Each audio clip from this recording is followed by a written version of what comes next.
শুভ সকাল বন্ধুরা।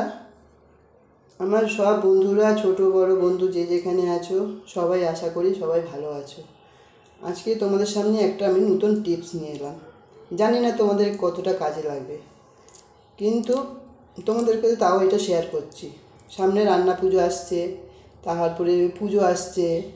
রান্না পুজোতে এত ইলিশ মাছের দাম চায়, পুজো তো তেমন তো পাওয়াই যায় না, তোমরা জানো। তা ইলিশ মাছের দাম এত হয় রান্না পুজোতে যে যারা মধ্যবিত্ত কিনতে তাদেরও খুব কষ্ট হয়। আর গরিবরা কী করে বলো তো, কী ইলিশ বেরিয়েছে তারা কিনে নিয়ে আসে। তার জন্য আমি নতুন টিপস নিয়ে এলাম যে এখন ইলিশ মাছের দামটা একটু কম আছে। তাহলে ইলিশ মাছটা কিভাবে রাখলে অনেক দিন ভালো থাকবে, তোমরা এখন কিনে রাখবে, পুজোর সময় খেতে পারবে। তাহলে দেখাই, চলো কিভাবে রাখছি। দেখো বন্ধুরা, প্রথমে আমি কানকোটা বার করে ভালো করে ধুয়ে নিয়েছি। এই দেখো, দেখেছো? এবারে কি করব, এই পেটটা কেটে বার করবো। তার জন্য কি নিয়েছি, একটা চাকু নিয়েছি। তোমরা কিন্তু পেট কেটে পিত্তিটা ফেলে দেবে, কেন বলো তো? পিত্তিটা তো জানো তো, মাছটা তেতো হয়। আর এমন করে কাটবে যেন পিত্তিটা না চেলা হয়। দেখেছো, পিত্তিটা ফাটিনি, গোটা রয়েছে। এবারে পেটটা পুরো কেটে নিয়েছি। এবারে কী করবো, ভালোভাবে ধুয়ে নেবো। তো চলো ধুচ্ছি। দেখো, পেটটা কিন্তু ভালো করে ধুয়ে নেবে, যেন এর মধ্যে কোনো রক্ত না থাকে, তাহলে মাছটা পচে যাবে। তোমাদের মাছ ধোয়াটা দেখিয়ে দিলাম। এইবারে কি করে রাখলে মাছটা অনেক দিন থাকে, সেই টিপসটা আসল। তাহলে চলো দেখাচ্ছি। প্রথমে দেখো বন্ধু, এটা হলো পাতিলেবু। একটা পাতিলেবু আমি ভালো করে কেটে ধুয়ে নিয়েছি। এরপরে কী দেবো সেটা দেখাচ্ছি। নুন। তোমরা এরকম একটা পরিষ্কার পলিথিন নিয়ে নেবে, আর এরকম একটা বাক্স নেবে, শুকনো বাক্স নেবে। পলিথিনটা যেন শুকনো থাকে, কোনো জল টল থাকবে না। নতুন পলিথিন কিনে আনবে পারলে, ঘরে পলিথিন দরকার নেই, আমিও কিনে এনেছি। আমি একটা ন্যাপকিন নিয়ে নিলাম।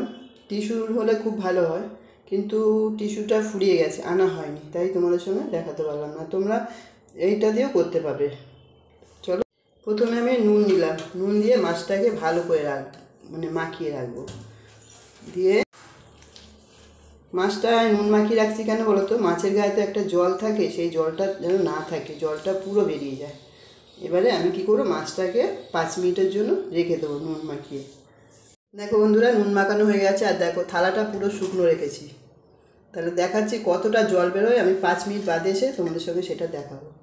মাছটাকে এরমভাবে তোমরা দাঁড় করিয়ে রাখবে। বন্ধুরা, আমি আবার 5 মিনিট বাদে ফিরে এলাম। দেখো কতটা জল বেরিয়েছে। এই দেখো, দেখো বন্ধু, দেখেছো কতটা জল বেরিয়েছে? এই জলটা মাছে থাকলে মাছটা পচে যেত। তাহলে এবারে ন্যাপকিনটা দিয়ে ভালো করে মাছটা শুকনো করে মুছে নেবো। পুজো আসছে, আর একটু ভালো মন্দ খাবো না, পুজো বলে মানায়? তোমরাই বলো।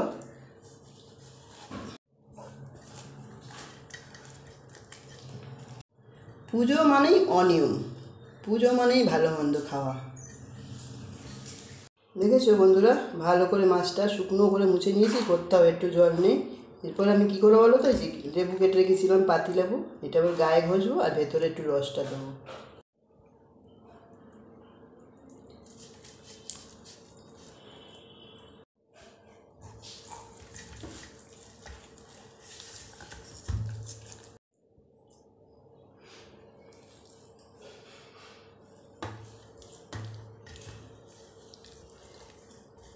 বন্ধুরা, হয়ে গেছে লেবুর রস দিয়ে মাখানো। এবারে কি করব, এই যে তোমাদেরকে বলেছিলাম নতুন পলিব্যাগ নেবে, পলিব্যাগের মধ্যে মাছটা এবারে দিয়ে রাখবো। দেখেছো মাছটা কি সুন্দর প্যাক করে রেখেছি। আর এই জায়গাটা একটু সেলো টেপ লাগিয়ে দেবো। এবারে কী করবে, তোমরা একটা এয়ার টাইট কৌটো নেবে, যেন হাওয়া না ঢোকে। হাওয়া যদি ঢুকেছে তাহলে মাছটা নষ্ট হয়ে যাবে। বুঝেছো? তোমরা কিন্তু বন্ধুরা এরমভাবে রাখবে, 1-1.5 মাস মাছ ভালোভাবে থাকবে, কোনো নষ্ট হবে না, কিচ্ছু না। আমি কি করলাম বলো তো, একটা প্যাকেটে রাখবো। আবার তোমাদের সঙ্গে পুজোর সময় মাছটা খুলে দেখাবো কীরকম থাকে। তাহলে চলো এবারে ফ্রিজে রেখে দিই।